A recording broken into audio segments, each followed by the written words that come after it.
बंद हिस्से की घटना, अस्पताल का शापित कोना। सीमा की मौत के बाद उस हिस्से को अस्पताल ने हमेशा के लिए बंद कर दिया।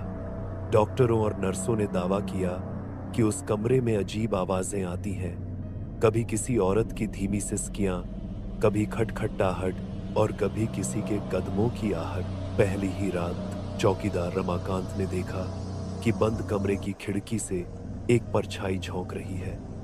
उसने सोचा कोई मरीज अंदर घुस गया होगा, पर जब दरवाजा खोला गया तो अंदर सिर्फ अंधेरा और टूटी हुई स्ट्रेचर पड़ी थी। धीरे धीरे अस्पताल के स्टाफ ने भी मानना शुरू कर दिया कि वहां सीमा की आत्मा भटकती है। कई बार नर्सें रात में दवाइयां लेने गईं और लौटकर बोली कि किसी ने उनके कान में फुसफुसाया, रामेश्वर आया है, मुझे घर ले चलो। इन बातों से डरकर प्रबंधन ने पूरे हिस्से को बंद कर दिया और उस पर ताला डाल दिया। लेकिन अजीब बात यह थी कि हर तीसरे दिन सुबह ताला टूटा हुआ मिलता और अंदर से वही कराहने की आवाजें सुनाई देती।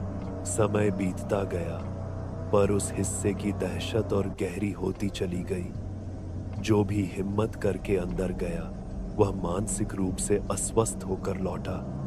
एक डॉक्टर ने तो यह तक कहा कि उसने सीमा को सफेद साड़ी में बिस्तर पर बैठे देखा।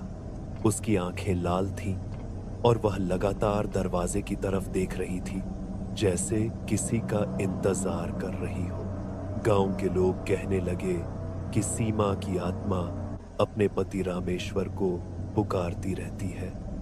कहते हैं कि रामेश्वर की भी मौत कुछ सालों बाद रहस्यमयी तरीके से हुई और उसके मरते ही अस्पताल के बंद हिस्से में एक और परछाई दिखने लगी।